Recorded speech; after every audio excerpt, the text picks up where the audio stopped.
المستقيم صلى الله عليه وعلى آله وصحبه حق قدره ومقداره العظيم. Puja dan puji syukur kita kepada Allah dengan mengucapkan kalimat Alhamdulillahi Rabbil Alamin. Allah izinkan dan Allah takdirkan kita bisa duduk di rumah Allah ini melaksanakan salat fardu maghrib secara berjamaah. Mudah-mudahan yang kita lakukan hari ini diterima oleh Allah Subhanahu wa taala dan diberi pahala dengan pahala yang berlipat ganda. Amin ya rabbal alamin. Salawat dan salam kepada Nabi yang agung, Nabi yang mulia, Sayyidina Rasulullah Muhammad sallallahu alaihi wasallam. Allahumma salli wa sallim wa barik ala Sayyidina Muhammadin wa ala alihi wa sahbihi ajma'in. Bapak Ibu yang dirahmati Allah, hari ini kita berada di bulan yang mulia bernama bulan Rabi'il Awal. Ulama ada berbeza pendapat tentang bulan yang mulia. 4 perbedaan ulama. Pertama, ada yang mengatakan yang mulia itu adalah bulan Rajab. Kenapa? Karena di dalamnya ada peristiwa yang disebut dengan Isra wal Mi'raj. Datang ulama yang kedua, bahwa yang mulia itu bulan Sya'ban, karena ada amalan malam di dalam bulan Sya'ban. Apabila kita beribadah pada malam itu, maka Allah ampuni dosa kita sebanyak bulu domba yang ada pada Bani Kilab. Bani Kilab ni terkenal dombanya itu ratusan ribu ekor. Jadi kata Nabi, siapa yang beribadah pada bulan nisfu Sya'ban, maka akan Allah ampuni dosa yang sebanyak bilangan bulu domba Bani Kilab. Datang ulama yang ketiga, katanya yang mulia itu bulan Ramadan, karena bulan Ramadan ni di dalamnya diturunkan Al-Quran. Bulan Ramadan ini pun di dalamnya ada satu malam yang apabila kita beribadah pada malam itu sama nilainya dengan beribadah selama 1000 bulan, yaitu malam Lailatul Qadar. Datang Imam Bajuri yang keempat. Kata Imam Bajuri, bukan Rajab yang paling mulia, bukan Sya'ban yang paling mulia, bukan Ramadan yang paling mulia. Yang paling mulia adalah bulan Rabi'il Awal. Ini kita dalam bulan Rabi'il Awal ini. Ditanya 5, kenapa kok bulan Rabi'il Awal pula yang mulia? Kata Imam Bajuri, laulaha ma Ramadan. Kalau bukan karena bulan Rabi'il Awal, Ramadan takkan ada. Kalau tidak karena Rabi'il Awal, Sya'ban takkan ada. Kalau tidak karena Rabi'il Awal, Rajab takkan ada. Iya juga. Ramadan tu adanya kan karena Nabi Muhammad. Nisfu Sya'ban tu ada kan karena Nabi Muhammad. Isra Mi'raj yang diangkat ke langit itu kan Nabi Muhammad. Maka bulan yang paling mulia, yang paling bersejarah itu adalah bulan Rabi'il Awal. Ini sekarang kita berada dalam bulan Rabi'il Awal. Apa bulan Rabi'il Awal kekhususiatannya? Dilahirkan Rasulullah. Ittifaqul ummah, sepakat ulama, sepakat umat mukmin di dunia ni bahawa Nabi dilahirkan bulan Rabi'il Awal. Oh, bolehkah memperingati Maulid Nabi? Ya, di mana tidaknya? Tidak ada orang ketika memperingati Maulid Nabi minum khamar. Tak ada orang ketika memperingati Maulid Nabi sambil berjudi. Tak ada orang memperingati Maulid Nabi sambil goyang-goyang buka aurat. Tak ada. Seluruhnya ritual peringatan Maulid Nabi, seluruhnya dianjurkan oleh Rasulullah. Baca Quran dianjurkan oleh Nabi. Dibuat di masjid, diadakan silaturahmi, dibaca kisah tentang Rasulullah, kemudian bersalam-salaman kita. Ini semua adalah metode yang diajarkan oleh baginda Rasulullah sallallahu alaihi wasallam. Ada apa sebenarnya dengan Nabi kok harus kita ingat lagi Nabi sallallahu alaihi wasallam? Allah menyuruh kita dalam Al-Quran apa? Perintah. Innallaha wa malaikatahu yusalluna 'alan nabi. Ya ayyuhalladzina amanu sallu alaihi wa sallimu taslima. Perintah. Satu-satunya kita diperintahkan oleh Allah untuk bersalawat kepada manusia, itulah baginda Nabi sallallahu alaihi wasallam. Maka oleh karena itu kita harus mengenal, harus mengingat kembali baginda Nabi sallallahu alaihi wasallam. Apa yang harus kita ingat? Dua. Pertama, Nabi ini keturunan mulia. Itu harus kita pegang erat-erat. Ayah Nabi, mak Nabi orang mulia. Ini yang membedakan kita dengan akidahnya Wahabi. Mereka mengatakan ayah mak Nabi masuk neraka. Buka nanti di YouTube kajian ustaz mereka, Ustaz Salafi. Mereka mengatakan ayah Nabi, mak Nabi masuk neraka. Kenapa? Musyrik. Mereka bilang ayah mak Nabi itu musyrik, tidak sempat bertauhid kepada Nabi Muhammad, tak sempat bertauhid kepada Allah, tak sempat beriman kepada Nabi Muhammad. Dia sudah mati. Ayah mak Nabi masuk neraka menurut mereka. Menurut kita bagaimana? Ayah dan ibu Rasul masuk surga. Ini harus dipegang erat-erat dari sekarang. Pendapat ahli sunnah wal jamaah, ayah dan ibu Nabi masuk surga. Dalil mana? Buka dalam Al-Quran surah Al-Isra ayat 15. Apa kata Allah dalam Al-Quran? Wa ma kunna mu'adzibina hatta nab'atha rasula. Tidak akan diazab suatu kaum sampai diturunkan kepada kaum itu seorang rasul. Nabi ayahnya meninggal dunia, Nabi usia berapa? 2 bulan dalam perut ibu, ayah meninggal. Ketika ibu meninggal dunia, Nabi usia berapa? 6 tahun. Sudah diangkatkah Nabi menjadi Rasul? Belum. Sudah diangkatkah Nabi ketika ayahnya meninggal, Nabi diangkat menjadi Rasul? Belum. Maka zaman itu disebut dengan zaman ahli fatrah. Zaman apa namanya? Ahli fatrah. Sepakat ulama ahlus sunnah wal jamaah bahwa orang yang berada di zaman ahli fatrah najun, mereka selamat dan masuk ke dalam surga Allah subhanahu wa ta'ala. Ini yang membedakan akidah kita dengan mereka. Mereka lantang mengatakan, buka nanti YouTube mereka, mereka lantang mengatakan ayah mak Nabi masuk neraka karena masih musyrik. Menurut kita, akidah kita ahli sunnah wal jamaah, ayah mak Nabi masuk surga. Dalil Al-Quran surah Al-Isra ayat 15. Ustaz, Abu Jahal, Abu Lahab apunya masuk neraka Ustaz? Abu Jahal, Abu Lahab kau tangkau. Mada Nabi dah diangkat menjadi Rasul, dia masih memerangi Rasulullah. Nabi sudah diangkat menjadi Rasul, dia ikut melawan Nabi. Maka Abu Jahal, Abu Lahab masuk ke dalam neraka Allah subhanahu wa ta'ala. 2. Nabi pernah mengatakan, apa kata Rasulullah? Aku dilahirkan, kata Rasulullah, dari sperma min sulbit tuhur, daripada sperma yang suci, daripada rahim yang bersih.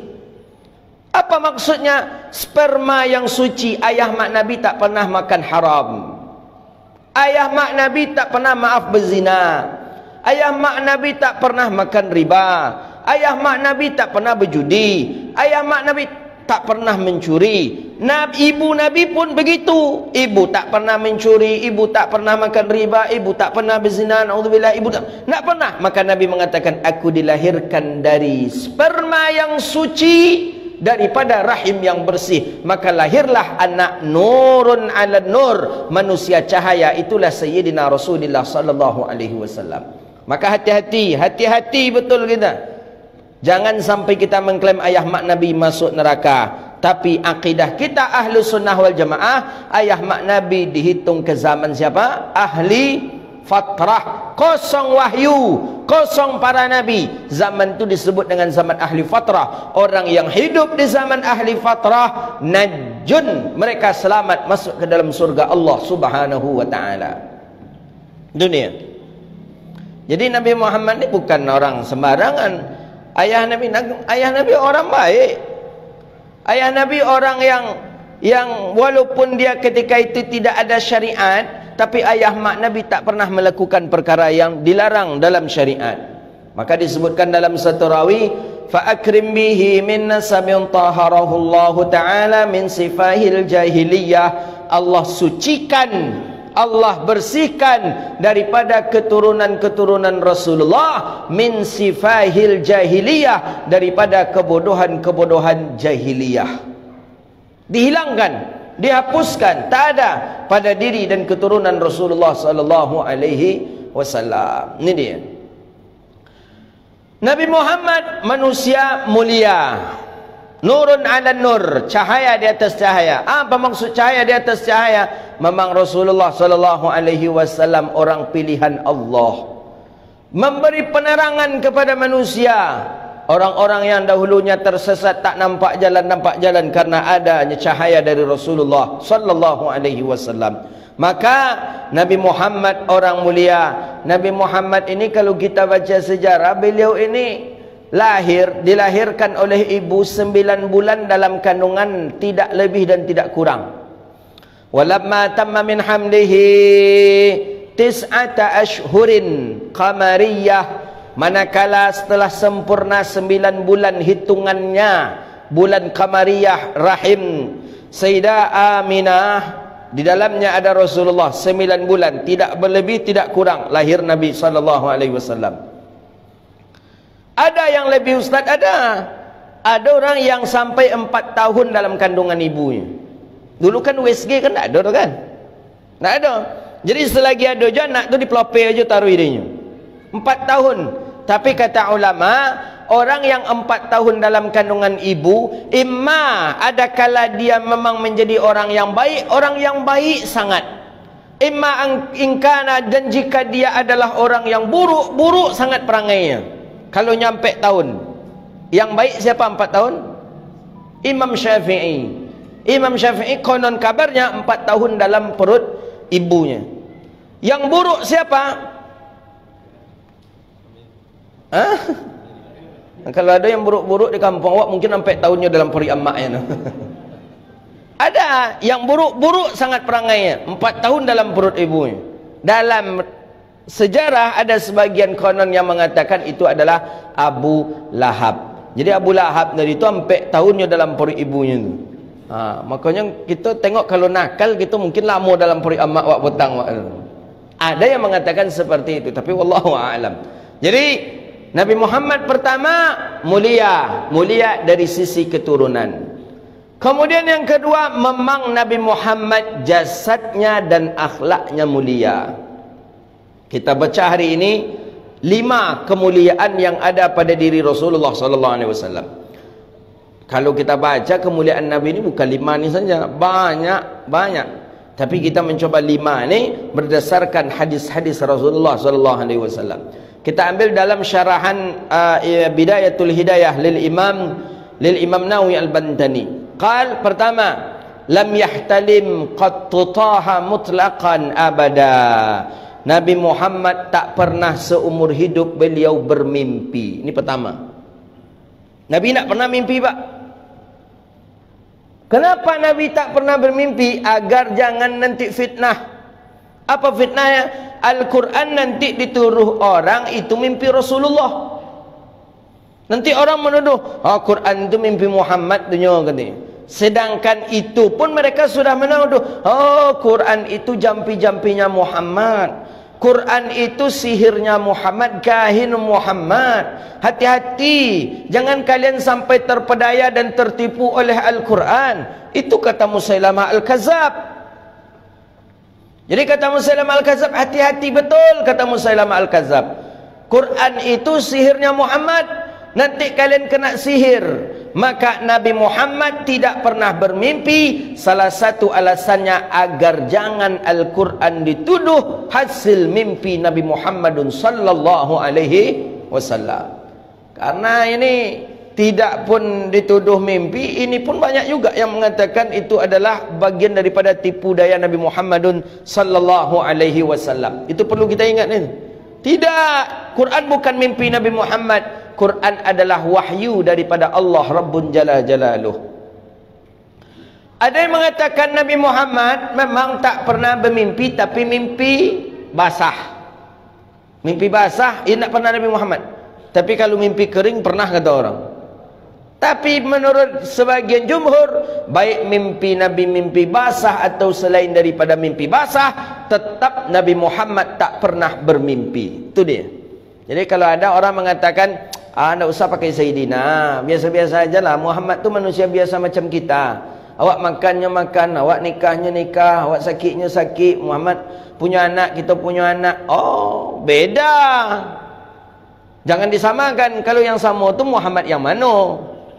Muhammad nak mengalir ladu di pasar, mungkin juga sama jawab. Tapi kalau Muhammadur Rasulullah mulia, bukti satu saja, Nabi tak pernah menguap. Kita di siko siapa yang tak pernah menguap? Menguap, tahu kan menguap kan? Apa namanya tu? Menguap tu. Siapa di antara kita di siko yang tak pernah bermimpi? Kita jangan ke bermimpi, mengigau. Tahu mengigau? Apa bahasa Indonesia mengigau tu? Mengigah. Pernah kita mengigau. Kedua, wa mata sa'aba aslam fi mada zamani. Nabi tak pernah menguap seumur hidupnya. Ini dia. Ini sifat kemuliaan Nabi yang kedua. Tak pernah menguap.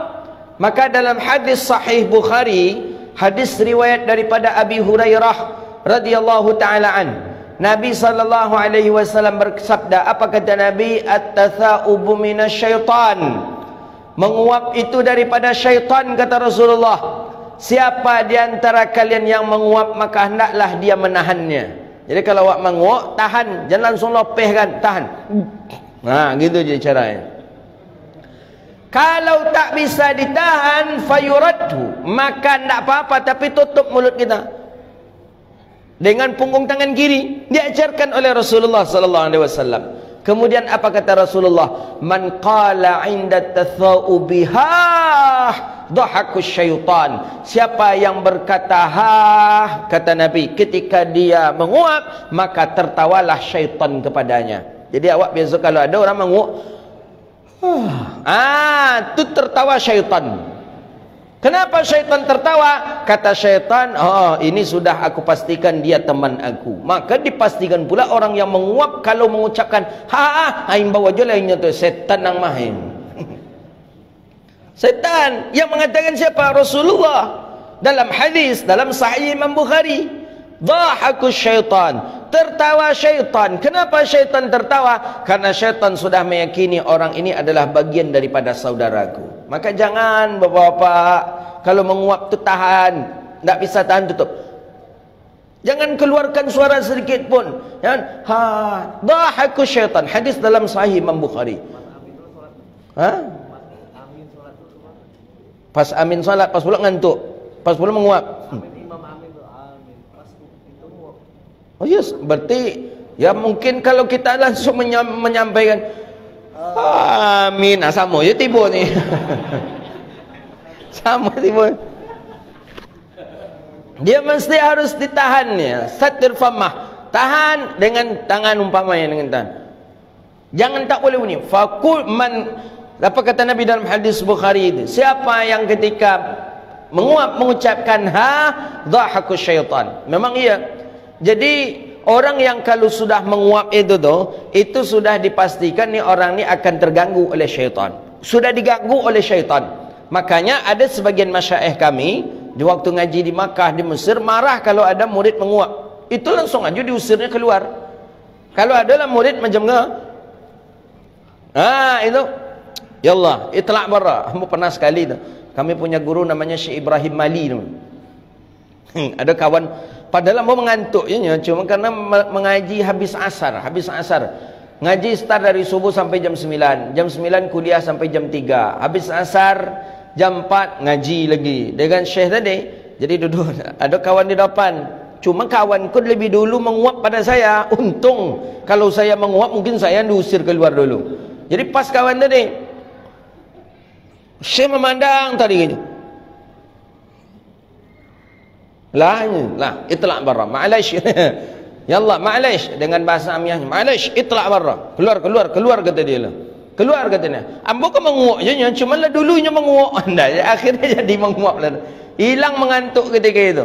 Jadi memang itu satu perkara yang dilarang sebenarnya dalam majlis. Dalam majlis tak boleh kita menguap, apalagi kalau berbunyi hulu. Itu tak boleh itu. Dalam majlis, dalam pengajian, dalam majlis zikir, dalam salat, tak boleh, mestinya harus. Makanya ditahan. Tak bisa ditahan tak apa-apa, tapi dilepaskan saja, tapi hendaknya di stop dan jangan sampai membunyikan. Begitu nih. Itu waktu kami ngaji dulu. Kalau kini kalau ada jamaah menguap aja nusi pula lah. Ustaz tu kena usir bagus. Pak menguap, ya, maklum Pak, keluar aja lah Pak ni. Sayang undang ustaz lah keluar kata dia nanti. Jadi tu menguap, kedua kemuliaan Rasulullah. Nabi tak pernah menguap sallallahu alaihi wasallam. Ketiga, jadi kalau Nabi tak pernah menguap, berarti tubuh Rasulullah ni tak ada syaitan lah berarti. Tak ada syaitan, tak ada iblis, tak ada mengganggu tubuh Rasulullah sallallahu alaihi wasallam.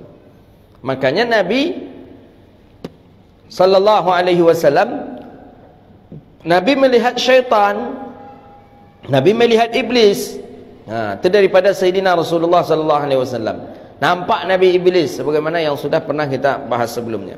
Yang ketiga, minhud dawabu falam tahrub wa ma waqa'ad. Apa kata baginda? Kata-kata Imam Nawawi dinukilkan dalam syarah Muraqqil Ubudiyah, minhud dawabu falam tahrub wa ma waqa'at. Minhud dawabu falam tahrub wa ma waqa'at. Binatang buas lari daripada tubuhnya Rasulullah, tidak lari daripada tubuhnya Rasulullah sallallahu alaihi wasallam. Binatang buas dekat selalu dengan Nabi sallallahu alaihi wasallam. Jadi binatang buas ini tak pernah lari dari tubuh Nabi, ingin dekat dengan Rasulullah terus. Apa contoh binatang buas yang ketiga itu? Singa dalam hadis Imam Tirmizi. Singa mengejar Sayyidina Utsman. Utsman sedang berjalan dengan sahabat di padang pasir. Hadis Imam Tirmizi perawi, periwayat perawi.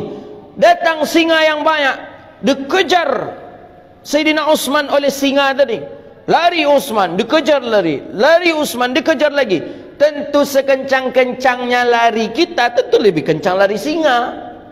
Kalau tak percaya bapak cubalah pegang kebun binatang Lopen kandang harimau tu. Pacu, pasti kencang lari singa.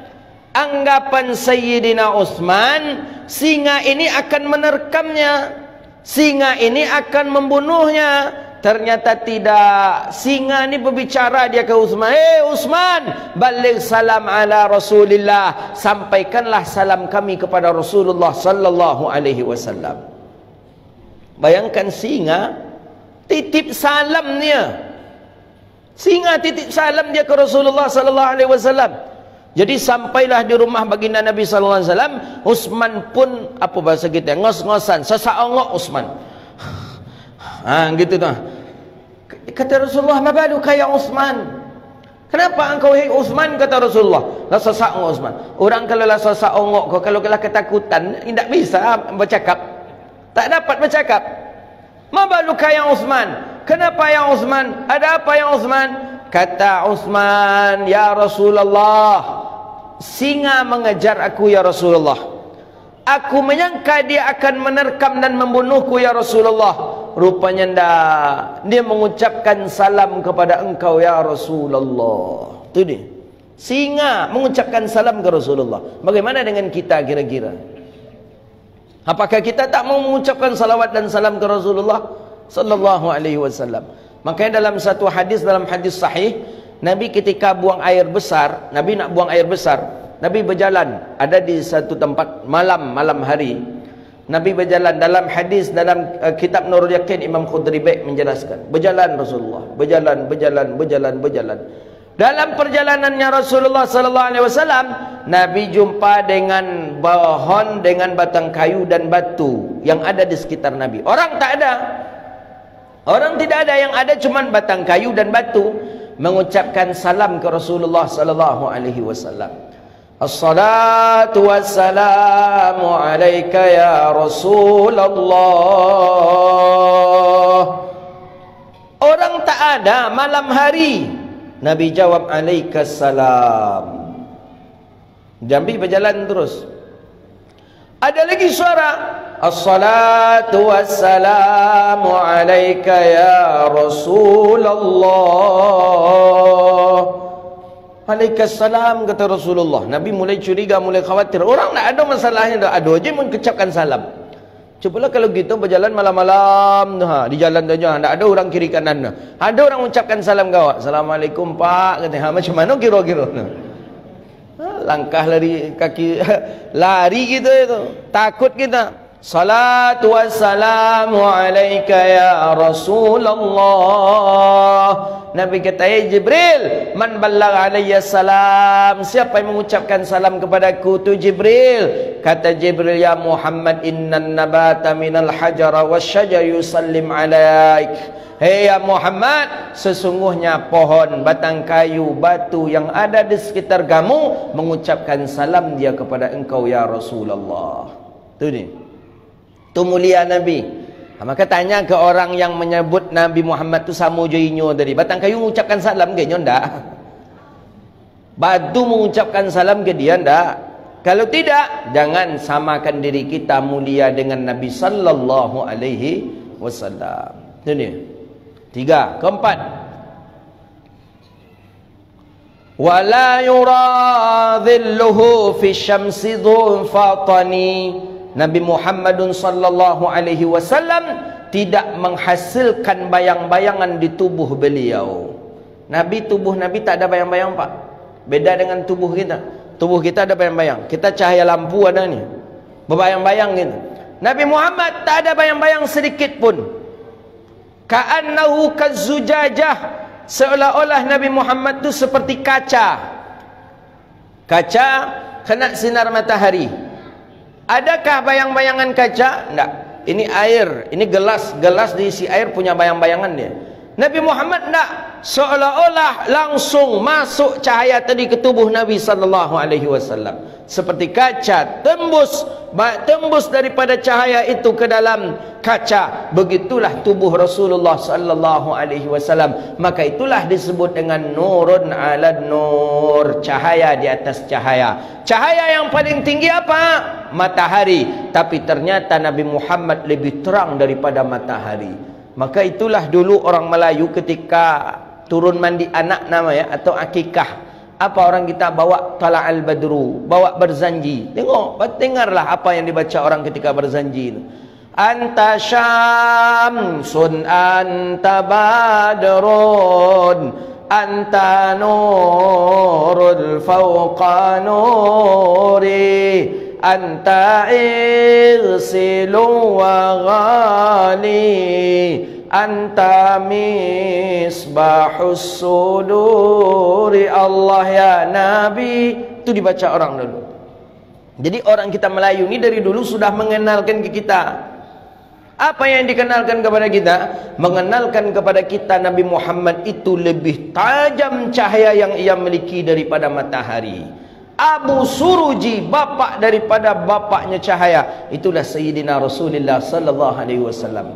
Maka dalam hadis sahih disebutkan, riwayat Sayyidina Jabir bin Abdullah kalau tak salah, ketika sahabat bertanya ke Rasulullah, ya Rasulullah, apa awal mula yang Allah ciptakan sebelum Allah menciptakan segala sesuatu? Apa yang pertama kali Allah ciptakan sebelum Allah menciptakan segala sesuatu? Apa jawaban Nabi? Awal khalaqallaha qabla kulli syai'. Awal pertama yang Allah ciptakan sebelum Allah menciptakan sesuatu. Apa kata Nabi? Nuri, cahaya aku, kata Nabi Muhammad. Maka dari hadis itu lebih tua Nur Muhammad daripada jasadnya Nabi Adam. Nabi mengatakan, sebelum diciptakan segala sesuatu, nur aku, cahaya Nabi Muhammad pertama kali yang diciptakan oleh Allah Rabbun Jalla Jalaluh. Maka oleh karena itu Nabi Muhammad tidak ada bayang-bayangan di tubuh Nabi sallallahu alaihi wasallam. Jadi sahabat berjalan dengan Rasulullah. Sahabat berjalan. Sahabat ada bayang-bayangan. Tiba di Nabi tidak ada bayang-bayangan. Kan kaget gitu ya. Kita ada bayang-bayang. Awak apalagi kalau lampu mati, hidupkan lilin, ageko ke dinding. Kadang memang geko kita jadi anak macam burung kan. Itu tanda kita ni, fisik kita ni ada. Berfisik kita. Kalau Rasulullah tak ada bayang. Jangankan lampu matahari yang begitu terang saja tidak menghasilkan bayang-bayang kepada Sayyidina Rasulullah sallallahu alaihi wasallam. Maka dari dalil itulah tak boleh kita membuat karikatur Nabi Muhammad. Tak boleh membuat melukis Nabi Muhammad, haram. Tak boleh membuat foto Nabi Muhammad, tak boleh membuat boneka Nabi Muhammad, tak boleh membuat sesuatu diumpamakan seperti Nabi Muhammad. Kenapa? Karena Nabi Muhammad jauh lebih cantik, lebih indah, lebih bagus daripada yang diukir oleh manusia hari ini. Maka kalau kita ingin membuat Muhammad, cukup tulisan mim ha mim dal Muhammad sallallahu alaihi wasallam. Ini kelima. Apa kemuliaan Rasulullah yang kelima? Wa ma waqa'at zubabatun abadan fi jismihil hasani. Wa ma waqa'at zubabatun abadan fi jismihil hasani. Tubuh beliau tak pernah dihinggapi oleh lalat. Lalat, tahu lalat? Zubab bahasa Arabnya. Bahasa Indonesianya lalat. Kalau bahasa awaknya langau. Kalau ada yang tak tentu letih payah aja ada tu. Langau, lalat tak pernah hinggap di tubuh Nabi yang mulia. Tak pernah hinggap lalat. Kenapa lalat tak hinggap di tubuh Rasulullah? Nabi bersih. Nabi bersih sallallahu alaihi wasallam. Bersih, wangi. Maka itu kiai yang di Jawa yang gondrong yang bilang Nabi rembesan, Nabi ingusan itu tuh betul-betul kurang ajar. Nabi bersih. Nabi dari kecil sudah dijaga selalu oleh Jibril. Dari mana kita tahu? Ketika Sayyidah Halimatus Sa'diyah menyusui Rasulullah. Halimah ni orang yang hidup biasa-biasa saja. Tapi semenjak dia menyusukan Rasulullah, Halimatus Sa'diyah tak pernah rumahnya kehabisan makanan. Tak pernah kosong makanan di rumah Halimatus Sa'diyah. Datang buah-buahan, datang lagi daging, datang lagi ayam, datang lagi sayur-sayuran setiap hari. Dan itu tidak kenal dengan orang yang mengantarkan ke rumah itu. Baca riwayat hadis itu. Tidak kenal. Kalau ada orang hantar makanan ke rumah kita, kita tahu. Oh itu dari ibu yang di simpang tu. Oh itu dari yang di belakang tu. Oh itu dari yang di situ. Tahu kita. Halimatus Sa'diyah tak tahu. Kenapa tak kenal? Karena yang mengantarkan itu adalah Jibril. Nabi tak dihinggapi oleh lalat. Tak pernah dihinggapi oleh lalat Rasulullah SAW. Lalat ni ma'ruf, kenal kita. Lalat ni kan hewan yang kotor. Hinggap di tempat yang kotor, kemudian menempel lagi ke kita. Kadang lalat tadi di mungku gitu tu. Sudahnya hinggap, maaf, di taik, hinggap pula dia di sini kita. Berarti samui kau awak hina dengan taik tadi. Apa pula harus kita sombongkan hidup di dunia ni? Sama hina kita dengan yang dihinggapi oleh lalat. Siapa di antara kita di sini yang tak pernah dihinggapi lalat? Coba acung tangan. Semua kita pernah. Berarti tidak sama kita dengan Sayyidina Rasulullah sallallahu alaihi wasallam. Jauh lebih mulia Nabi dibandingkan dengan kita sallallahu alaihi wasallam. Jadi jangan kita, oh enggak, Muhammad tu biasa aja nih, enggak usah terlampau mengagung-agungkan. Biasa-biasa aja lah. Oh enggak, Nabi itu luar biasa. Tubuh Nabi tak dihinggapi oleh lalat. Kenapa tak dihinggapi oleh lalat? Karena bau tubuhnya harum. Bau tubuh Rasulullah wangi. Ketika Ummu Sulaim mengumpulkan keringat Nabi, Nabi tidur. Nabi tidur kailulah, tidur sebelum zuhur. Tidur Rasulullah. Ketika Nabi tidur kailulah tadi, AC sama Nabi mana ada AC? Kipas angin mana ada kipas angin? Panas di Madinah. Sekarang panas di Riau, belum sepanas di Madinah lagi. Panas luar biasa di Madinah. Nabi ketika tidur, alasnya anyaman pelepah kurma. Itu jadi tikar Rasulullah. Tidur Rasulullah, tidur siang. Keringat banyak keringat keluar, keringat.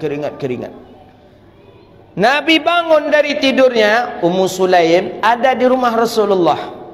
Diambillah oleh Ummu Sulaim keringat Nabi tadi memakai kapas. dimasukkan ke dalam botol kecil. Hadis ni sahih. Diambil, masukkan botol kecil. Masukkan penuh botol kecil ini oleh keringat Rasulullah sallallahu alaihi wasallam, diletakkanlah di dinding rumah Nabi. Rumah Nabi anyaman tadi diselipkan di sana daripada botol kecil tadi.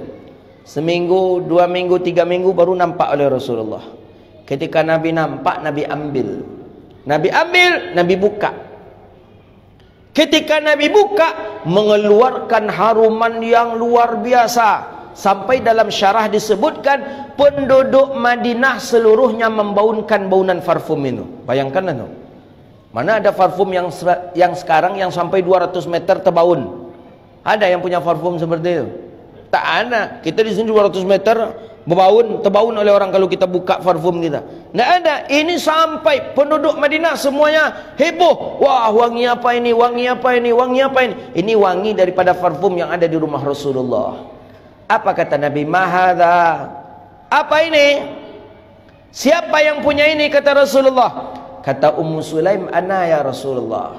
Saya yang punya ya Rasulullah. Kata Nabi, aina tashtari? Di mana engkau beli? Di mana engkau membeli ini? Di mana? Kenapa ya Rasulullah? Kata Nabi, aku tak pernah ma'arihtu, tak pernah aku mengharumkan baunan yang lebih lezat daripada ini. Maksudnya sekali seumur hidup aku, baru sekali ini aku menghirup parfum yang paling harum, yang paling lezat, kata Rasulullah. Tolong belikan untuk aku, kata Rasulullah sallallahu alaihi wasallam. Kata Ummu Sulaim, itu adalah parfum punya aku ya Rasul. Ya, di mana engkau beli? Aku tak beli ya Rasulullah. Jadi engkau dapat di mana? Kata Ummu Sulaim, hadza min ariqika syarif. Ini keringat engkau ya Rasulullah.